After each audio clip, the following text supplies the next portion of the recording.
로마서 1장 16절과 17절을 저와 여러분들이 함께 읽겠습니다.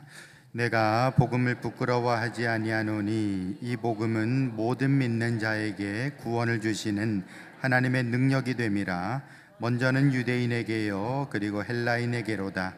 복음에는 하나님의 의가 나타나서 믿음으로 믿음에 이르게 하나니 기록된 바 오직 의인은 믿음으로 말미암아 살리라 함과 같으니라. 아멘. 저와 여러분들은 예수님 때문에 구원을 받은 사람들인 줄 믿으시길 바랍니다. 우리가 이 구원의 복된 소식을 받는다라는 것, 선물 받았다라는 것이죠. 이 복음을 이 선물이라고 얘기를 하고 있습니다. 근데 보통 우리가 이렇게 복음, 예수 때문에 구원받았다라는 이 복음을 헬라어로는 이제 유앙겔리온이라고 얘기를 하죠. 여기서 이제 유라는 것은 이제 좋다라는 뜻을 가지고 있는 단어고요. 앙겔리온은 이제 영어에서 이제 엔젤이라고 하죠. 이제 천사를 앙겔리온이라고 하는 겁니다. 그러니까 이제 말하자면 천사가 와서 좋은 소식을 전해주는 거, 이게 바로 이제 복음이다라는 것이죠. 실제로 로마 시대에는 이제 황제가 전령을 보내어서 좋은 소식을 만방에 전하는 그런 일이 많았죠. 그러니까 뭐 황제 즉위식을 한다든지 아니면은 전쟁에서 뭐 승전했다라는 소식. 그 당시에는 이제 신문이 없다 보니까 그렇게 이제 전령을 통해서 좋은 소식을 전했다라는 것입니다. 이게 바로 유앙겔리온입니다. 하나님께서 우리에게 보내주신 전령이 누구신가? 예수님이 바로 우리에게 전령이 되는 것이죠. 예수님이 오셔서 우리에게 생명의 소식, 또 복된 소식을 전해주시게 되었다라는 것입니다. 근데 여러분, 예수님이 전해주신 소식은 곧 너희가 죄에서 용서받았다라는 것이고, 그리고 이제 하나님과 더 이상 원수가 아니야, 이제 너희들은 하나님의 자녀가 되었다라는 그런 소식을 전해주셨다라는 것입니다. 이게 복음의 핵심인 것이죠. 우리 죄가 다 없어졌다, 그리고 하나님의 자녀 되었다라는 것을 예수님이 직접 오셔서 보여주셨고 전해주셨다라는 것입니다. 그러므로 우리가 이 복음이라는 얘기를 듣게 되면은 우리 역사적인 어떤 맥락 속에서 좀 이해를 하게 되는 것 같아요. 우리도 과거 이제 일제 시대가 있었지 않습니까? 물론 뭐 일제 시대라고 이렇게 컴퓨터에 치면은 그걸 일제 강점기로 이제 바꾸더라고요. 뭐 일제 강점기 또는 뭐 일제 시대라고 말할 수 있는데, 여러분이 우리도 그렇게 한 36년 그렇게 피지배 민족으로 살아가면서 서름을 당하고 주권을 뺏기고 살았던 시절이 있는데, 그 뒤에 해방을 겪게 되는 것입니다. 이것이 사실은 우리에게 있어서는 이 복음의 이미지와 굉장히 닮아 있다라는 것이죠. 여러분들이 부산에도 이 광복을 기념하는 그런 이름들이 있죠. 이제 광복동이라고 있지 않습니까? 원래 이제 광복동뿐만 아니라 보수동, 중앙동, 대청동 이 일대가 예전에 이제 일본인들이 많이 살았다라는 것입니다. 근데 이제 광복동도 원래는 광복동이라 불리지 않고 이제 쇼화정이라고 불렀다라는 것이죠. 소화정 또는 뭐 쇼화정이라고 했는데, 쇼화가 이제 그 당시 일본 천황의 연호입니다. 뭐 쇼화 몇 년 뭐 이런 식으로 나오는 그런 연호를 지금도 쓰잖아요. 그 당시 이제 일본 천황의 연호가 쇼화기 때문에 쇼화정이다 그렇게 불렀다라는 것이죠. 근데 이제 광복이 되고 나서는 이제 그 동네 이름을 아예 그냥 광복동이다, 쇼화정을 광복동이다 이렇게 해서 우리는 이제 더 이상 일본의 압제에 있지 않다, 우리는 자유를 얻었다라고 그렇게 표현을 하게 된다라는 것입니다. 여러분, 이게 바로 이제 우리가 가지고 있는 어떤 이 복음의 이미지라고 볼 수 있을 것 같아요. 말 그대로 이제 복음이라는 것은 우리 입장에서는 광복과도 같은 것이다라는 거죠. 그래서 에베소서 5장 8절에도 보시면은 너희가 전에는 어둠이더니 이제는 주 안에서 빛이라, 빛의 자녀들처럼 행하라라고 얘기를 하고 있습니다. 다시 말해서 전에는 어둠이었다, 전에는 자유가 없었고 주권이 없었는데 이제는 너희가 자유를 얻게 됐고 주권도 가지게 되고 너희는 빛의 사람이 되었다라고 얘기를 하고 있는 것입니다. 잃어버린 것을 되찾았다라는 것이죠. 여러분, 광복이라는 말 자체도 빛을 되찾았다라는 뜻을 가지고 있잖아요. 그처럼 우리가 잃어버린 나 자신을, 나의 존재 가치를 회복했다라는 것이 바로 복음이다. 복음은 광복이다 이렇게도 말할 수가 있겠다라는 것입니다. 여러분, 광복을 통해서 우리나라가 이렇게 세워진 것처럼 복음을 통해서 저와 여러분들도 하나님의 백성으로 이 자리에 나와 있는 줄 믿으시길 바랍니다. 그러므로 여러분, 우리가 이 복음의 의미 또는 복음의 가치가 무엇인가 하는 것을 좀 이해를 하려면 이 광복의 의미와도 연결시켜서 우리가 충분히 생각해 볼 수 있을 것 같아요. 그래서 오늘 저와 여러분들은 이 광복의 의미 또는 복음의 의미가 우리에게는 어떻게 영적으로 다가오는가 하는 것을 함께 생각해 보시면서 은혜 받는 시간 될 수 있기를 예수님의 이름으로 축복합니다. 첫 번째로, 이 복음이라는 것은 저와 여러분들이 하늘의 시민이 되었다라는 것을 의미한다라는 것이죠. 여러분, 나라를 세우려면요, 제일 먼저 있어야 되는 게 뭐냐면 국민이 있어야 되거든요. 나 홀로 나라 이런 건 없습니다. 국민이 있어야 결국에는 나라가 세워질 수도 있다, 지을 수 있다라는 겁니다. 천국도 마찬가지죠. 이 천국이 바로 서려면 하나님 혼자 여기가 천국이야, 여기가 내가 다스린 나라야, 그리고 폼 잡고 있으면 되겠습니까? 그럴 수가 없겠죠. 당연히 백성들이 있어야 되는 겁니다. 저와 여러분들이 천국의 백성이 된다. 하나님께서 저와 여러분들을 하늘 시민으로 불러주셨다라는 것이죠. 근데 여러분, 우리가 천국의 시민이 됐다 또는 하나님의 백성이 됐다라는 것은 나에게서 나온 게 아니라 하나님으로부터 나왔다라는 게 중요할 것 같아요. 무슨 말인 거 아니? 여러분, 우리가 자칭 뭐라 이런 말을 많이 쓰잖아요. 자칭 천재, 자칭 미남 이런 말을 쓰는데 그럴 수는 있겠죠. 혼자 나는 천재야, 나는 미남이야 하고 떠들고 다닐 수는 있겠으나 그게 의미를 가질 수는 없겠죠. 사회적인 의미를 가질 수는 없을 겁니다. 근데 오히려 다른 사람들이 다 나를 천재라 불러주고 미남이라 그래주고 저 사람 대단한 사람이라 그래준다면은 그제서야 사회적인 의미를 가지게 되겠죠. 뿐만 아니라 국가에서 공인된 그런 기관들 있지 않습니까? 그게 국가기관이든 아니면 국가의 위탁을 받은 기관이든 그 사람에 대해서 합격증 또는 인증서를 내어준다면은 그게 이제 가치가 있게 된다라는 것이죠. 한마디로 말해서 내가 자유를 얻었어, 나 구원받았어라고 혼자 떠들고 다니는 게 그게 무슨 소용이 있겠습니까? 그러나 하나님께서, 우주를 다스리시는 하나님께서 너는 구원받았어, 너는 하나님의 자녀야 인증서를 내주시고 합격증을 내주시게 된다면은 그게 비로소 가치가 있게 되는 것이고 또 어디서나 공인을 받을 수가 있게 된다라는 것입니다. 여러분, 저와 여러분들의 하늘 시민권도 이와 같다라는 것이죠. 그냥 나 천국 백성이야 라고 혼자 우기는 게 아니라 하나님께서, 우주를 다스리시는 하나님께서 저와 여러분들에게 인증서를 내어주신 줄 믿으시길 바랍니다. 하나님이 보증인이 되신다라는 것이죠. 그렇기 때문에 우리는 어디서나 나는 이런 사람이야 라고 자부심을 가질 수 있다. 한마디로 말해서 하나님께서 나를 구원하셨고 하나님께서 나를 천국 백성 만들어 주셨어라고 떳떳하게 말할 수 있고요, 또 있을 수 있어야 된다라는 것입니다. 여러분, 제가 이제 중학교, 고등학교 다닐 그 무렵에 이제 선생님들 중에 보면은 좀 민족주의적인 그런 입장을 가진 선생님들이 좀 계셨어요. 그분들은 이제 민족주의적인 어떤 입장을 가지고 역사를 보고 또 우리나라의 현 상황을 이해하는 그런 어떤 입장을 가지고 계셨던 것이죠. 근데 보통 이 민족주의라는 것은 기본적으로 뭘 깔고 있는 거 하니 대한민국은 반쪽이다라는 그런 입장을 가지고 있어요. 반쪽이다. 사실 이제 우리가 북한도 우리 민족, 남한도 우리 민족, 우리가 같이 이렇게 어우러져서 온전한 나라를 만들어야 되는데 근데 그게 안 됐다라는 것이죠. 그렇기 때문에 대한민국이란 나라는 뭔가 좀 말 그대로 제대로 이렇게 성립되지는 못했다, 온전하게 갖추지를 못했다, 심지어는 태어나지 말았어야 될 나라가 아니냐, 이런 어떤 입장을 가지고 있다라는 것이죠. 그러다 보니까 수업 중에 대놓고 얘기를 안 하시지만 그래도 이제 일종의 돌려까기라고 얘기를 하잖아요. 돌려까기. 그러면서 은근히 이렇게 우리나라 역사에 대해서 또는 지도자에 대해서 좀 불편한 그런 얘기들을 이제 얘기를 하시는 경우들이 있죠. 보통 이제 돌려가는 얘기들이 기억에도 오래 남습니다. 이게 이제 자이가르닉 효과에 의해서 뭔가 이렇게 기다 아니다 이렇게 아니고 그럴 수도 있는 거 아니야라고 이게 쓱 지나가면은 이게 이제 그렇다는 건지 아니라는 건지 아리까리 하면서 되게 이렇게 기억에 오래 남게 되는 것이죠.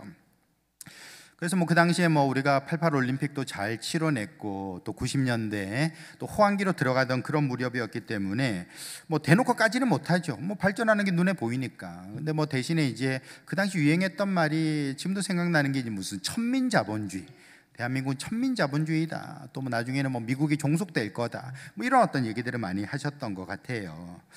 근데 여러분, 우리가 이렇게 뭐 여러 가지 관점에서 볼 수 있겠죠. 그래서 뭐 반쪽으로 만들어진 그런 나라가 온전한 나라는 아니지 않느냐, 뭐 이런 식으로 생각을 할 수 있지만 그게 뭐가 중요하겠습니까? 뭐 사실 우리가 생김새가 같고 언어를 같이 쓴다 그래서 꼭 같은 나라에 살아야 된다라는 법이 있나요? 세상에 우리가 지구본을 보면은 안 그런 나라들 훨씬 더 많습니다. 똑같이 이 나라는 같은 언어를 쓰는데 역사도 거의 비슷하게 이렇게 공유하는데 왜 저렇게 국경선이 나눠져 있지? 그런 나라도 얼마든지 많이 있다라는 것이죠. 근데 자꾸만 이렇게 어찌 보면 민족주의적인 어떤 입장이라는 것은 뭘 깔고 있느냐? 자기 비하를 깔고 있다는 것이에요. 자기 비하. 나는 못났어, 나는 뭔가 제대로 갖추지를 못했어라는 그런 자기 비하를 깔고서 생각하는 점, 이런 점은 분명히 우리가 좀 짚어봐야 되겠다라는 생각을 하게 되죠. 여러분, 마귀도 마찬가지입니다. 마귀도 우리에게 항상 와서 하는 얘기가 뭘까요? 네가 무슨 교인이야? 네가 무슨 성도야? 너 하나님을 믿는다면서 여전히 죄 짓고 있잖아. 네가 어떻게 하나님의 자녀가 될 수 있다라는 말이야. 너 자격이 있어? 가슴에다가 이게 손을 얹고서 한번 생각을 해봐라고 그렇게 우리를 지적을 하게 된다라는 것입니다. 그런 지적을 받으면 우리는 어떤 마음이 들까요? 당연히 작아질 수밖에 없는 것이죠. 그래, 나는 이거밖에 안 되는 존재야. 나는 정말 부족한 사람이야. 나 같은 사람, 이 벌레 같은 존재를 어떻게 하나님께서 구원하신단 말이야. 나는 구원받을 수 없을 거야. 뭐 이런 생각으로 흘러가게 된다라는 것입니다. 여러분, 아까도 말씀드린 것처럼 저와 여러분들이 구원받았다라는 것은 나한테서 나온 게 아니에요. 자기에게서 나온 게 아니라, 사람에게서 나온 것이 아니라 하나님으로부터 나왔다라는 것입니다. 이게 중요하다라는 것이죠. 내 생각에 내가 구원받을 만한가? 내가 의인인가? 착한 사람인가? 그건 중요하지 않다라는 것입니다. 하나님께서 나를 향하여서 너는 내 자녀야, 나의 아들이고 나의 딸이고 너는 나의 백성이다라고 말씀해 주셨다라는 것이 중요하다라는 것이죠. 여러분, 그러므로 구원이라는 것은 하나님의 은혜인 줄 믿으시길 바랍니다. 여러분, 사도 바울도 말하지 않습니까? 내가 나 된 것은 누구의 은혜라고요? 하나님의 은혜라고 얘기하고 있습니다. 자기가 시험 쳐서 내가 똑똑해서 내가 로마 시민권을 가지고 있어서 내가 나 됐어라고 말하고 있지 않다라는 것입니다. 나는 부족한데, 아무것도 아닌데 하나님의 은혜로, 이 은혜라는 말은 다르게 말하면 공짜라는 뜻입니다. 하나님께서 거저 주신 그 은혜, 그 선물, 그 사랑으로 내가 구원받았다, 내가 하나님의 자녀 되었다, 또 사도로서 역할을 감당하고 있다라고 얘기를 하고 있다라는 것이죠. 그러므로 우리는 마귀가 다가와가지고 너는 어떻게 뭐 교인이야, 네가 무슨 성도야, 네가 무슨 하나님의 자녀야 라고 말하는 얘기를 들을 필요는 없겠다라는 것이죠. 빌립보서 3장 19절에 보시면 그들의 마침은 멸망이요. 그들이 누구겠습니까? 마귀와 같이 부정적인 생각을 하는 그런 무리들을 말하는 것이죠. 그들의 마지막은 멸망이라는 겁니다. 또 그들의 영광은 부끄러움이다. 부끄러움이다. 우리도 뭐 끊임없이 대한민국의 역사를 부끄러워하는 그런 어떤 입장이 있다면은, 여러분 마찬가지로 자기 어떤 구원받은 것에 대해서 끊임없이 부끄러워하는 것, 이거 별로 좋지 않다, 마귀적이다라고 얘기를 하고 있는 거예요. 뿐만 아니라 그들은 땅의 일을 생각하는 자다라고 했습니다. 여러분, 이 세상이 땅의 일로만 됩니까? 그렇지 않습니다. 여러분, 땅의 일이 아니라, 땅의 일만 있는 것이 아니라 하늘의 조화도 있는 것이죠. 여러분, 우리가 살아가면서 이 땅의 일뿐만 아니라 하늘의 어떤 조화도 같이 봐주면서 그렇게 살아가는 것이 필요한 것이죠. 근데 자꾸만 우리는 한쪽 면만 보는 거예요. 한쪽 면만 보니까 역사가 잘못됐네 말하는 것처럼, 한쪽 면만 보니까 자꾸만 자신의 구원에 대해서 의심하도록 만든다라는 것이죠. 나는 부족하지만 하나님이 저와 여러분들을 구원하신 줄 믿으시길 바랍니다. 그러므로 저와 여러분들은 온전히 하나님 앞에서 어떤 마음을 가져야 되는가? 여러분 빌립보서 3장 20절에 그렇게 말하고 있어요. 그러나 우리의 시민권은 하늘에 있는지라 거기서 구원자 예수님을 기다린다라고 얘기를 하고 있습니다. 우리 시민권은 하늘에 있으니 우리는 그저 예수 그리스도만 기다리고 예수 그리스도만 드러내면 된다라고 얘기를 하고 있는 것이죠. 그러므로 여러분, 저와 여러분들이 하나님의 자녀된 것에 대해서 자부심을 가질 수 있기를 축원합니다. 여러분, 내가 스스로 자칭 나는 구원받았어 라고 말하는 게 아니라는 것입니다. 마치 국가기관에서 공인해 준 사람은 어디 가든지 그 자격증이 유효한 것처럼 여러분, 우주를 다스리시는 하나님께서 저와 여러분들의 구원을 확증해 주셨다라는 것이죠. 그러므로 우리는 어디 가든지 심지어 마귀 앞에서라도 나는 구원받았어 라고 말할 수 있어야 된다는 것입니다. 한번 마귀가 나타나면은 해봐야 되니까 연습 한번 해보죠. 나는 구원받았어. 시작. 나는 구원받았어. 여러분, 그렇게 말할 때에, 확신할 때에 저와 여러분들은 하나님의 자녀, 또 하늘나라의 백성이 된다라는 것이죠. 이것은 아무도 건드릴 수 없는 것이고 또한 아무도 취소할 수 없는 것이다라는 것입니다. 여러분, 그러므로 저와 여러분들이 하나님의 은혜로 자녀 되었음을 감사하시고 또한 자부심을 가지고 살아가는 성도들 될 수 있기를 예수님의 이름으로 축복합니다. 두 번째로, 우리가 이 복음을 받았다는 것은 어떤 의미인고 하니, 결국에는 하나님의 주시는 영적인 세계, 영적인 영토를 받은 사람이다, 그런 뜻을 가지고 있는 것입니다.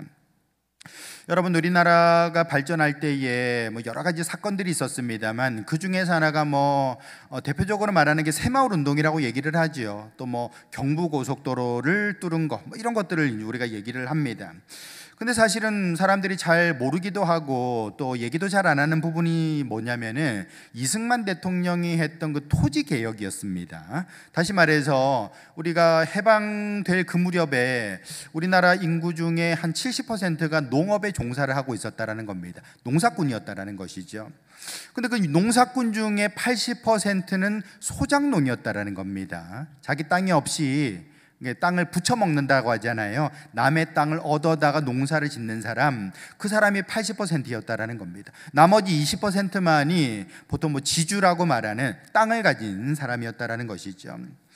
근데 이승만 정권이 들어서고 나서 제일 먼저 했던 일이 뭐냐면 바로 이 토지 개혁입니다.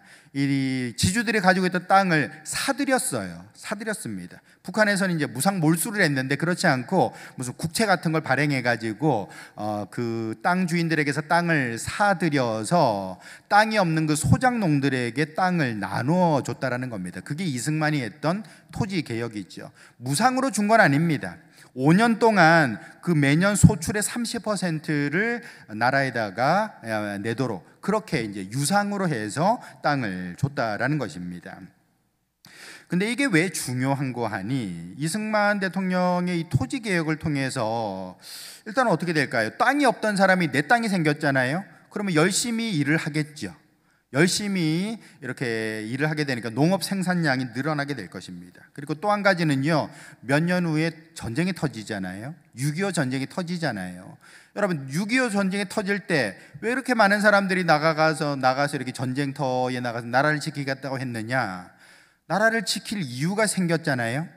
여러분, 전에는 내가 소작농이니까 내 땅이 없어요. 북한군이 내려오나 국군이 내려오나 아무 상관도 없는 것이죠. 그러나 이제 내 땅이 생겼으니 이 땅을 지켜야 되는 것입니다. 나라를 지키는 것이 곧 내 땅을 지키는 것이 되는 것이죠. 그래서 결국에는 우리가 이 전쟁 속에서 우리나라를 지켜낼 수가 있었다라는 것이죠. 여러분, 이렇게 토지 개혁을 통해 가지고 사람들이 땅을 가지게 되고, 땅을 가지게 되니까 열심을 내고 심지어는 나라를 지키는 데에 헌신하게 되더라라는 것이죠. 이 토지 개혁이 우리나라 역사에 아주 중요한 그런 단초가 됐다라고 얘기를 하고 있습니다. 근데 여러분, 물론 이 자리에 계신 분들 중에는 아니 그렇게 훌륭한 토지 개혁을 했는데 왜 나는 땅이 없을까? 왜 나는 땅이 없을까? 그런 생각을 하시는 분들이 계실 수도 있겠죠. 그럴 수 있거든요. 살다 보면은 그럴 수 있어요. 저도 이게 거제리에서 태어났거든요. 저기 거제리, 법원이 있는 거제리. 그러니까 거제리라고 했으니까 거제동도 아니고 거제리라고 그랬으니까 거의 뭐 변두리란 뜻 아니겠습니까? 근데 저도 그 법원 앞에 땅이 없어요. 우리 부모님이 뭐 하셨는지 모르겠어요. 아니 그렇게 거제리라고 불릴 그 시절에 그 정말 그 싼 땅일 텐데 그 땅 안 사놓고 뭐 하셨는지 모르겠어요. 하여튼 땅이 없어요. 우리가 그럴 수 있죠. 아니 왜 나는 땅이 없나? 나는 왜 기장에 1000평도 없나? 뭐 이런 어떤 생각을 할 수가 있을 것입니다. 근데 여러분 사실 뭐 집안의 속사정은 제가 잘 모르겠습니다만 어쨌든 부모가 땅을 못 물려줄 수도 있죠. 그러나 우리 예수님께서는 저와 여러분들에게 영의 세계를 열어주신 줄 믿으시길 바랍니다.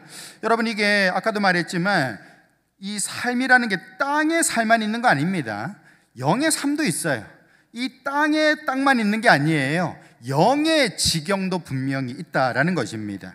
우리 그것을 생각한다면 예수님께서 하신 일이 무엇인가? 믿는 자들에게 영의 세계, 영의 영토를 열어주셨다라는 것입니다. 우리 예수님 뭐 십자가 지실 때 다 이루었다 운명하시면서 그 성소의 휘장이 뭐 찢어졌다고 하지 않습니까?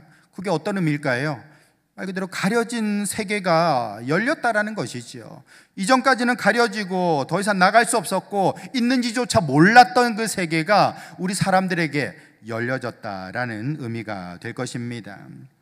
여러분 그러므로 아까 말씀드린 대로 우리가 복음을 받은 사람들은 하나님의 자녀가 된다, 하나님의 백성이 된다라고 제가 말씀드렸어요. 우리가 하나님의 자녀가 된다라는 말은요, 하나님의 땅을 상속받는다라는 의미가 된다라는 것입니다. 저와 여러분들은 하나님의 유업을 얻는 그런 사람들인 줄 믿으시길 바랍니다. 다시 말해서 하나님 안에 있는 얼마나 좋은 것들이 많겠어요. 그 영적인 세계 속에 얼마나 많은 축복들이 있겠습니까? 그걸 내가 유업으로 얻을 수 있는, 기업으로 물려받을 수 있는 그런 자격이 우리에게 주어졌다라는 것입니다. 그러므로 여러분, 이 보이는 게 없는 분들은요, 보이지 않는 것에서 뭔가를 해보려고 하셔야 되는 것이죠. 나는 거제리 가면 땅이 있어, 나는 저기 기장 가면 땅이 있어, 뭐 축하드리고요. 그런데 그게 없다 하시는 분들은 보이지 않는 데서 뭔가를 도모하셔야 된다라는 것입니다. 여러분 예수님께서 그런 말씀을 하셨어요. 누가복음 10장 18절에 보시면은 사탄이 하늘로부터 번개같이 떨어지는 것을 내가 보았다라고 얘기를 하고 있습니다. 사탄이 번개같이 하늘에서 떨어졌다. 그 말인즉슨 무슨 말입니까? 예수님 오기 전에는 사탄이 그냥 하늘에다가 황치를 하고 다녔다는 말이겠죠. 우리가 왜 미세먼지 황사가 뿌옇게 끼어 있으면은 푸른 하늘을 볼 수가 없는 것처럼 마귀가 그렇게 하늘 권세를 잡고 있을 때 우리는 영적인 세계, 이 하늘이라는 게 영적인 세계 아닙니까? 그 세계를 알 수도 없었고 누릴 수도 없었다라는 말이죠. 예수님 오셔가지고 사탄이 하늘에서 떨어졌다, 발로 뻥 차셔가지고 떨어졌다, 더 이상 이 하늘의 권세를 잡지 못하도록 하셨다라는 겁니다. 깨끗이 청소를 하신 것이죠. 주인이 바뀐 겁니다. 정권이 교체가 된 거예요. 이제부터는 새로운 주인이 나타나는데 그분이 바로 하나님이세요. 본래부터 하나님의 것이지요. 모든 우주가 하나님의 것 아니겠습니까? 그 하나님의 것을 저와 여러분들이 물려받게 되는 줄 믿으시길 바랍니다. 그게 우리 자녀의 권세라는 것입니다. 그래서 여러분 예수님께서 우리에게 기도를 가르쳐 주시는데 뭐라고 기도하라고 했습니까? 하늘에 계신 우리 아버지요, 당신의 나라가 임하게 하여 주시옵소서라고 기도해라라고 얘기를 하고 있는 것이죠. 여러분 이 말이 무슨 말일까요? 말 그대로 영의 세계에 그 땅을 받아서 누리라는 것입니다. 그 땅, 영의 세계의 그 넓은 땅을 너희가 빨리 받아가지고 누리는 사람, 씨 뿌리는 사람, 열매 맺는 사람이 되어라 라고 얘기를 하고 있다라는 것이죠. 그러므로 여러분, 저와 여러분들은 영의 세계를 받고 또 누릴 자격이 있는 사람들인 줄 믿으시길 바랍니다. 뭐부터 해야 될까요? 여러분들이 땅 받으면 뭐부터 해야 됩니까? 그냥 뭐 잡초나도록 묵혀놓겠습니까? 그러면 안 되죠. 가서 골라내고 묵은 땅을 기경하고 씨앗을 뿌리고 열매를 맺어서 더욱더 많은 복을 받는 사람이 되어야 되는 것이죠. 마태복음 13장에 보시면 4가지 땅에 대한 이야기가 나오죠. 거기 이제 제일 먼저는 길가 땅이 나옵니다. 사람들이 하도 밟고 다녀가지고 딱딱해진 땅이에요. 그 씨앗을 뿌려봤자 제대로 이렇게 열매를 맺을 수가 없죠. 뿌리도 안 내려요. 또 돌짝밭이 있습니다. 물이 제대로 갖춰지지는 못하니까 거기서도 이제 열매가 맺혀질 수가 없죠. 세 번째 땅이 가시떨기 아니겠습니까? 이런 가시떨기 양분을 다 빨아먹으니까 제대로 열매를 맺을 수가 없는 것입니다. 여러분, 이렇게 길가 땅이나 돌짝밭이나 가시떨기가 의미하는 바가 무엇일까? 마음이 안 좋은 사람을 말하는 것이죠. 마음이 안 좋은 사람, 태도가 안 좋은 사람. 뭐든지 그렇습니다. 하나님께서 복 주시려고 해도 왜 나는 거제리에 땅이 없냐? 왜 나는 기장에 땅이 없냐? 왜 나는 흙수저냐? 금수저냐? 이런 거 따지고 있는 사람들, 그런 사람들은 결국에는 길가와도 같은 사람, 돌짝밭 같은 사람, 가시떨기의 땅과 같은 사람이라 말할 수 있는 것이죠. 아무리 좋은 것을 제시해줘도 그걸 제대로 받을 수가 없는 겁니다. 부정적인 생각 속에서 그걸 다 걷어차 버리고 만다라는 것입니다. 여러분, 그럼 우리는 어떤 사람이 되어야 되는가? 당연히 좋은 마음의 사람이 되어야 되는 것이죠. 주신 것에 감사하는 사람이 좋은 마음 아니겠습니까? 내가 지금 거제리에 땅이 없어도 결국에는 영적인 세계가 있다는 것을 이해하고 거기다가 씨를 뿌리는 겁니다. 여러분, 세상의 모든 것은요, 눈앞에 보이는 것에서 나오는 게 아니에요. 모든 것은 영적인 세계에서 나오는 것입니다. 여러분, 그래서 히브리서 11장 1절에 말하는 게 뭡니까? 믿음은 바라는 것들의 실상이고 보이지 않는 것들의 증거라고 얘기를 하고 있죠. 보이는 것은 나타나는 것으로 말미암은 것이 아니다. 쉽게 말하면은 네가 보고 있는 그것은 사실은 보이지 않는 데에서 심어진 것이 나타나고 있다라고 얘기를 하고 있습니다. 그렇다면은 우리가 자꾸만 보이는 것을 가지고서는 있네, 없네, 많네, 부족하네 그렇게 말하고 있다는 것은 어리석은 것이죠. 여러분, 하나님께서는, 특별히 예수님께서는 저와 여러분들에게 영적인 세계를 열어놓으신 줄 믿으시길 바랍니다. 그러므로 영의 세계 속에 있는 모든 풍요를 내가 가져다가 쓸 때에 그 사람은 복된 사람이라 말할 수 있는 것이죠. 그걸 제대로 보여주는 사건이 오병이어 사건 아닙니까? 여러분, 이 땅에는 별것 없는 거예요. 물고기 몇 마리밖에 없는 거예요. 보리떡 몇 개밖에 없는 겁니다. 그게 이 땅의 수준이었는데 예수님은 영의 세계에 있는 풍요를 가져다가 마음껏 나눠주지 않습니까? 그게 우리가 해야 될 일이다라는 것이죠. 그러므로 여러분, 우리가 이 원리를 잘 기억한다면 어떻게 되는가? 어떻게 될까요? 빨리 등기를 치셔야 되는 것이죠. 등기 치러 가야 되는 것이죠. 가서 이 영의 세계에 나는 얼마만한 땅을 가질 것인가 여러분들이 정하셔야 되는 겁니다. 어떤 사람은 하나님 저는 100평만 있으면 됩니다 라고 하는 사람도 있을 것이고, 하나님 저는 100만 평을 주십시오 하는 사람도 있겠지요. 그 넓은 영적인 세계 속에다가 우리가 씨도 뿌릴 수 있는 것이고, 집도 지을 수 있는 것이고, 공장도 세우고, 나라도 건설할 수가 있는 것이죠. 여러분, 결국에는 우리 내면에 무엇을 심느냐, 그것에 따라서 열매가 달라지게 된다라는 것이죠. 여러분, 육의 땅이 없다 할지라도 그러나 영의 세계가 있음을 믿으시길 바랍니다. 그 영의 세계에다가 여러분들이 기도로 심으시고 믿음으로 뿌리시길 바랍니다. 그걸 통해서 우리는 30배, 60배, 100배의 열매를 얻을 수가 있게 된다라는 것이죠. 그러므로 저와 여러분들은 2025년 영의 세계를 다시 한번 인식하시고, 내가 영적인 세계가 있다는 것을 잊고 살았구나. 이제부터 다시금 기도하고 다시금 꿈을 꾸고 다시금 하나님 앞에서 간구하며 나아가서 새로운 인생으로 열매 맺는 그런 성도들로 살아갈 수 있기를 예수님의 이름으로 축복합니다. 세 번째로, 여러분, 우리가 복음을 받는다라는 것은 바로 하나님을 주인으로 모시고 살아간다라는 뜻입니다. 왜냐? 주권이 하나님께 있기 때문에 그런 것이죠. 여러분, 우리나라는 이제 민주주의를 채택을 하고 있죠. 자유민주주의라고 보통 얘기를 합니다. 북한도 민주주의 해요. 인민민주주의를 하고 있죠. 민주주의라는 것이 어찌 보면은 사람들이 가질 수 있는 최고의 그런 어떤 가치 또는 제도라고도 말할 수 있는 것이죠. 근데 사실 민주주의라는 게 지고지선한 그런 가치인가? 그렇게 또 말할 수는 없을 것 같아요. 왜냐하면 사고가 많이 생기기 때문에 그런 것이죠. 역사적으로도 보면은 민주주의를 좀 아주 싫어했던 사람들도 많이 있습니다. 우리 철학자들, 멀리 가면 철학자들 중에 플라톤이라든지 아리스토텔레스 같은 사람들도 민주주의에 대해서 아주 혐오를 했죠. 그런 걸 왜 하냐 뭐 이렇게 얘기하는 사람들도 있었고, 가깝게는 영국의 그 수상을 지냈던 처칠 같은 사람도 민주주의라는 것은 아주 최악의 그런 제도다, 근데 지금까지 그거보다 더 나은 게 없었기 때문에 이거 지금 쓰고 있는 거다, 이런 취지로 얘기를 했다고 합니다.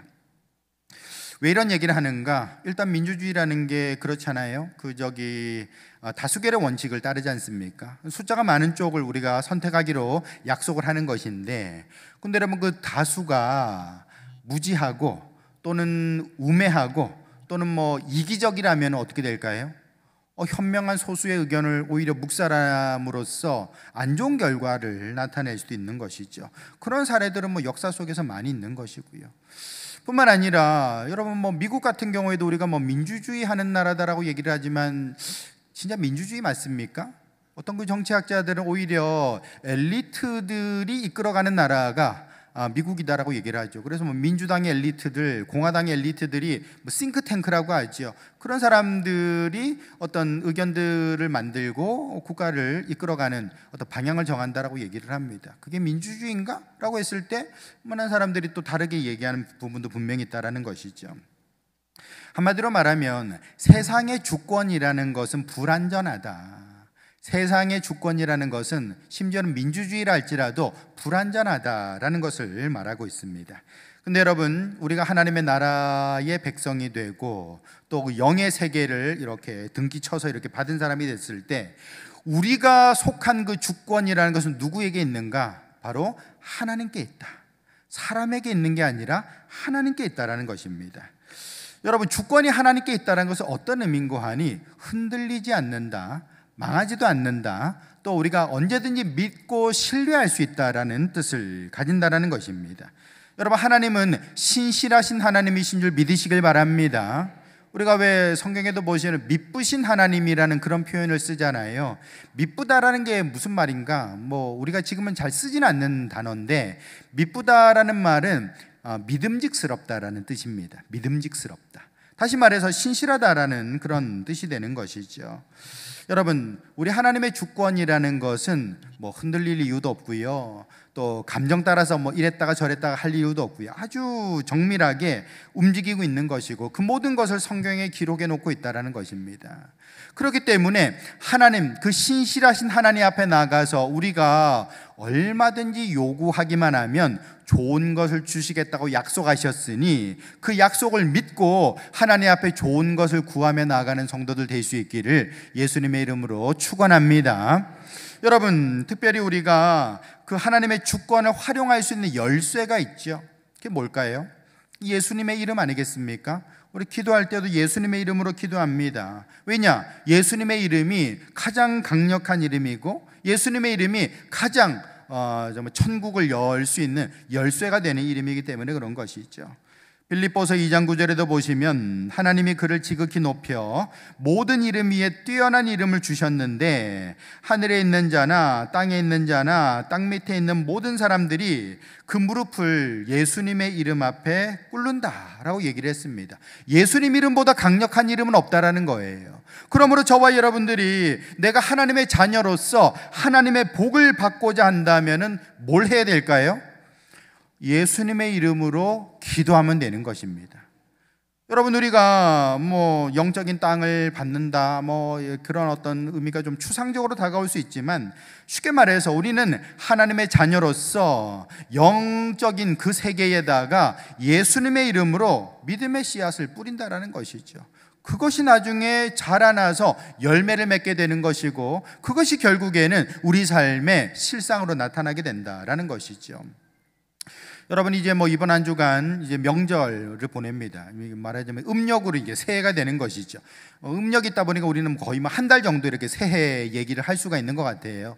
근데 여러분, 그렇죠. 뭐 우리가 준비를 단단히 하고서 올 한 해를 또 열어가야 될 텐데 우리가 그냥 뭐 작년하고 똑같이 그렇게 살아가는 존재가 되지 않으려면 어떻게 해야 되는가? 내가 하나님의 자녀라는 사실을 깨닫고, 내가 어디에 뭐 땅이 없다 할지라도 영의 세계가 있다는 걸 깨닫고, 예수님의 이름으로 내가 거기다가 씨를 뿌리고 삶을 만들어낼 수 있다는 것을 기억한다면, 거기서부터 우리는 새로운 열매를 맺는 사람이 될 수 있을 것이다 라는 것이죠. 그러므로 저와 여러분들은 2025년 다시 한번 내게 주신 이 복음의 이 세 가지 능력, 이 세 가지 선물이 무엇인가 하는 것을 여러분 잘 기억하셔서, 우리가 하나님의 백성이고 하나님의 땅이 있고 하나님의 권세가 있다는 사실을 기억하시면서 우리가 올 한 해 복된 사람으로 잘 살아갈 수 있기를 예수님의 이름으로 축복합니다.